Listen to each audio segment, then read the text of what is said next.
برادران ملت اسلامی، السلام علیکم ورحمۃ اللہ وبرکاتہ۔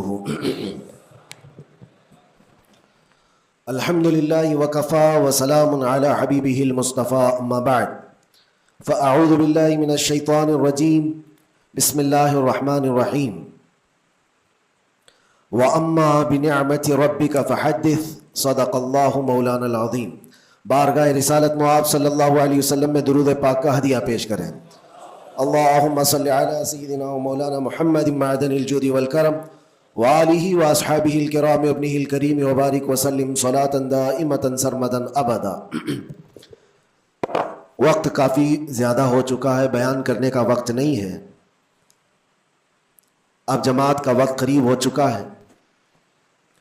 چونکہ میں کافی دور سے آپ کے پاس آیا اور بیچ میں ٹریفک کے مسائل بہت زیادہ تھے، بہرکیف ہمارے حصے میں آج کے دن جتنا بھی وقت یہاں اللہ نے لکھا ہے اتنا ہم گزار کر کے جائیں گے انشاءاللہ۔ بس ایک بات عرض کرنا چاہوں گا کہ آج 15ویں شعبان المعظم ہے، ہماری زندگی کے سالوں میں سے ایک نئے سال کی شروعات ہے۔ حدیث پاک میں ملتا ہے کل کی رات اللہ تعالیٰ فرشتوں کو سارے معاملات تقسیم کر دیتا ہے، بندوں کے متعلق کیا کیا چیزیں سال بھر میں ہونے والی، اور فرشتوں کو سارے احکام بتا دیے جاتے ہیں۔ اس میں سے بسا اوقات ایسا ہوتا ہے کہ کسی کی موت لکھی گئی ہوئی ہوتی ہے اس سال، لیکن وہ بندہ شادی کی تیاریوں میں مصروف ہے۔ کسی کے 2 مہینے 3 مہینے کے بعد زندگی کے خاتمے کا عنوان لکھا گیا ہوگا، لیکن وہ اپنے بزنس پلان کر رہا ہوگا، وہ سفر کی تیاریاں کر رہا ہوگا۔ ہم میں سے بھی کسی کو معلوم نہیں کہ کل کی رات ہمارے لیے کیا حکم اللہ نے فرشتوں کو دیا ہے۔ اگر زندگی باقی ہے تو دعا کریں کہ اللہ تعالیٰ خیر و برکت والی زندگی عطا فرمائے، نیکیوں والی زندگی عطا فرمائے۔ اور ایک اہم بات جو آج سب جگہ گردش کر رہی ہوتی ہے، سرکولر ہوتی ہے، وہ یہ ہے کہ ہر بندہ اپنے اپنی غلطیوں کی معافی دوسرے سے مانگ رہا ہوتا ہے۔ اور یہ اس لیے بھی ہے کہ سب نے شاید یہ حدیث سنی ہوگی کہ ان بڑی راتوں میں اللہ تبارک و تعالی سارے بڑے گناہوں کو معاف کر دیتا ہے، لیکن چند لوگ ایسے ہیں جو ان راتوں میں بھی معاف نہیں ہوتے۔ ان میں سے ایک بندہ وہ ہے جو لوگوں کے تعلق کو ختم کرتا ہے، قطع تعلق کرنے والا۔ بھائیوں میں نفرت ہے، بھائی اور بہن میں نفرت ہے، باپ اور بیٹے میں نفرت ہے، رشتہ داریوں کو توڑا ہوا آدمی، اس کے لیے بھی کہا گیا اس رات میں اس کی بھی بخشش نہیں ہے۔ اور دوسری چیز یہ ہے کہ جو ہم گناہ کرتے ہیں اس کی 2 قسمیں ہیں، 2 قسم کے گناہ ہیں۔ کچھ گناہ وہ ہیں جن کا تعلق صرف اللہ سے ہے، اللہ جب چاہے معاف فرمائے گا۔ شراب پیا، زنا کیا، غلط کاریاں کیا، جھوٹ بولا ہے، یہ سارے گناہ وہ ہیں جس کی معافی اللہ سے ڈائریکٹ کی لی جائے گی۔ اس کو کہتے ہیں حقوق اللہ۔ اللہ تعالیٰ کریم ہے، اکرم الاکرمین ہے، جب چاہے اپنے بندوں کو معاف فرما دے۔ لیکن کچھ گناہ ایسے ہیں جن کا تعلق بندوں سے ہے، کسی کا مال ہڑپ لیا ہے، کسی کا حصہ دبا لیا ہے، کسی کو گالی دیا ہے، کسی کو مارا ہے، یہ سارے وہ گناہ ہیں جن کا تعلق بندوں سے ہے، ان کو حقوق العباد کہا جاتا ہے۔ اور یہ گناہ زیادہ ڈینجر ہے، حقوق اللہ سے زیادہ ڈینجر حقوق العباد ہے، کیونکہ حدیث پاک میں ہے اللہ سے متعلق جو گناہ ہے وہ رب تعالیٰ جب چاہے معاف فرمائے گا، لیکن جو بندوں سے ریلیٹڈ ہے اللہ فرماتا ہے جب تک بندہ بندے کو معاف نہیں کرتا اللہ نہیں معاف فرمائے گا، اللہ معاف نہیں فرمائے گا۔ حضور پاک صلی اللہ تعالیٰ علیہ وسلم نے صحابہ سے پوچھا سب سے غریب آدمی کون ہے، تم جانتے ہو سب سے مفلس آدمی کون ہے؟ حضور صلی اللہ علیہ وسلم نے صحابہ سے پوچھا تو صحابہ نے کہا اللہ کے نبی زیادہ جانتے ہیں۔ آقا کونین صلی اللہ علیہ وسلم فرماتے ہیں سب سے زیادہ غریب قیامت کے دن وہ نہیں جس کے پاس پیسہ نہیں، مال نہیں، نیکیاں نہیں، وہ نہیں، بلکہ میرے آقا فرماتے ہیں قیامت کے دن ایک بندہ ایسا ہوگا جس کی نمازیں بھی بہت تھی، صدقات و خیرات بھی بہت تھے، حج بھی کیا تھا، زکوٰۃ بھی دیا تھا، عمرے بھی تھے، نفل عبادتیں بھی تھی، اس کی بہت نیکیاں لے کر کے آیا تھا، لیکن جس وقت وہ عدالت الہی میں پیش ہوا تو کئی لوگ کھڑے ہو گئے، ادھر سے ادھر سے آئے، رب تعالیٰ سے کہنے لگے مولا یہ نیک تو بہت ہے، نمازیں اس کی بہت ہے، حج بھی کیا ہے، عمرے بھی کیا ہے، لیکن میرے پیسے بھی دبا کر رکھا تھا۔ کوئی کہتا ہے کہ مولا میرا حق اس کے اوپر بنتا ہے، اس نے مجھے گالی دی تھی۔ کوئی کہتا ہے کہ مولا میرا بھی حق بنتا ہے، اس نے مجھے مارا تھا۔ کوئی کہتا ہے مولا میرا بھی حق بنتا ہے، اس نے میرے پیٹھ پیچھے مجھ سے چغلی کی تھی اور لڑانے کی کوشش کی تھی، میرا حق بنتا ہے اس پر۔ تو یہ سارے حق طلب کرنے والے بندے کھڑے ہو جائیں گے اس کے خلاف جو نیکوکار تھا۔ اللہ تعالیٰ فرماتا ہے تم لوگوں کو اس سے کیا چاہیے؟ سارے بندے کہتے ہیں مولا ہم تو گنہگار ہیں، نیکیوں کی کمی ہے، اس کے پاس نیکیاں زیادہ ہے، اس کی نیکیاں ہمیں دلا دے۔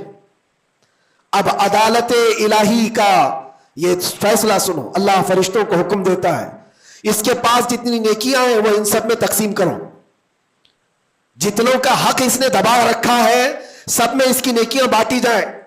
جب فرشتے اس کی نیکیاں نکال کر تقسیم کر رہے تھے، نیکیاں اس کی پوری ختم ہو گئی، حقداروں کا بھی حق پورا ہوا نہیں، کچھ اور بھی باقی رہ گئے تھے۔ وہ کہنے لگے مولا ہمارا بھی حق ہے اس کے اوپر، ہمارا بھی اس نے مال رکھا ہے۔ اللہ تعالیٰ فرماتا ہے اب اس کے پاس تو نیکیاں پوری ختم ہو گئی، تم چاہتے کیا ہو؟ وہ گنہگار تھے، وہ کہتے مولا ہم یہ چاہتے کہ ہمارے گناہ اٹھا کر کے اس پر ڈال دیں، ہمارا بوجھ تو کم ہو جائے۔ حکم ہوگا رب تعالیٰ کا کہ اس کے اوپر ان کا حق بنتا ہے، لہذا ان کے گناہ اٹھا کر کے اس کے اوپر ڈالو۔ حدیث پاک میں میرے آقا فرماتے ہیں لے کے تو چلا تھا بہت ساری نیکیاں، لیکن وہاں سب بٹ گئی، الٹا دوسروں کے گناہ اپنے سر پر لے لیا اور سیدھے اس کو فرشتے جہنم میں لے کر جاتے ہیں۔ یہ قیامت کے دن کا سب سے مفلس آدمی ہے، سب سے غریب۔ اسی لیے اے لوگوں حقوق العباد میں کبھی گرفتار مت ہونا، دنیا میں کسی کا حق دبا کر مت رکھنا۔ کسی کو اگر تم نے اپنی زبان سے ایذا دیا ہے، تکلیف دی ہے، یا ہاتھ سے دیا ہے، یا کسی بھی طرح سے دیا ہے، تو قیامت کے دن اس کا حق لیا جائے گا، تمہیں اس کا حق دینا پڑے گا۔ اسی لیے شب برات آتی ہے تو سب لوگ ایک دوسرے سے معافی بھی مانگ لیتے ہیں۔ بندوں سے اگر تمہارا حق ہے تو بندوں سے معافی مانگ لو، اگر بندہ معاف کر دیا دنیا میں تو اللہ بھی معاف فرمائے گا، اللہ معاف فرمائے گا۔ لیکن معافی مانگنے کا ٹرینڈ آج واٹس ایپ اسٹیٹس بن گیا ہے، بہت آسان ہے اسٹیٹس پر رکھ دینے کا کہ میرے جس کے اوپر بھی حق بنتے ہیں میں نے ان کو معاف کیا، وہ مجھے معاف کر دیں، کسی کے پاس جانے کی ضرورت ہی نہیں، واٹس ایپ میں گھماتے رہ جاؤ۔ کیا اسی کو معافی مانگنا کہتے ہیں؟ معافی مانگنے میں آدمی کو جو انا ہے، جو تکبر ہے، جو شیطان اسے گھمنڈ دلاتا ہے، اسی توڑنے کے لیے تو اللہ نے معافی مانگنے کا حکم دیا ہے کہ جاؤ تم اپنے اس بندے سے معافی طلب کرو جس کے پاس جانے میں تمہیں شرم آ رہی ہے۔ اپنے نفس کو توڑو، اپنے انا کو ختم کرو، اپنے تکبر کو مارو۔ تمہاری بہن کا کوئی حق باقی تھا تو تم اگر یہ سوچتے ہو اس کے پاس کیسے جاؤں، وہ تو چھوٹی ہے، میں اتنا بڑا ہو گیا ہوں، کیا بہن سے بھی معافی مانگوں گا؟ میں چھوٹا ہو جاؤں گا؟ قدر کرو، آج تمہارے پاس وقت ہے، یہاں تھوڑی دیر کے لیے چھوٹا ہونا اچھی بات ہے۔ قیامت کے دن جب تمہارے گلے میں توق ڈال دیا جائے گا گناہوں کا تو اس وقت مدد کے لیے کوئی نہیں آ سکے گا۔ اس لیے میرے عزیزوں حقوق العباد میں گرفتار کبھی نہ ہونا۔ اللہ کے نبی صلی اللہ علیہ وسلم کے پاس ایک جنازہ آیا، حضور صلی اللہ علیہ وسلم جب جنازہ پڑھاتے تھے تو پہلے پوچھتے تھے اس پر کسی کا حق باقی ہے، کسی کا اس پر کوئی لینا دینا باقی ہے؟ جنازہ صحابی کا ہے۔ جب جنازے کے پاس کھڑے تھے تو ایک صحابی آگے بڑھتے اور کہتے یا رسول اللہ 2 درہم میرے اس کے اوپر باقی ہے اور یہ مر گیا، دیا نہیں مجھ کو، 2 درہم قرضہ اس کے اوپر میرا باقی ہے۔ حضور پاک صلی اللہ علیہ وسلم نے کیا فرمایا جانتے؟ صلو علی صاحبکم ولا اصلی علیہ، اے لوگوں تم چاہو تو اس کا جنازہ پڑھ لو، میں نہیں پڑھوں گا۔ حضور پیچھے ہٹ گئے، 2 درہم کا صرف قرضہ باقی تھا جن کا انتقال ہوا، اور حضور نے فرمایا میں جنازہ نہیں پڑھوں گا۔ سوچو آج 2 درہم کا بوجھ بھی کتنا بڑا ہوتا ہے۔ جنازہ رکھا ہے، حضور پیچھے ہٹ گئے۔ پھر ایک کوئی صحابی آگے بڑھتے اور کہتے یا رسول اللہ صلی اللہ علیہ وسلم ان کی جانب سے ان کا قرضہ میں ادا کر دوں گا۔ حضور نے فرمایا کب تک ادا کرو گے؟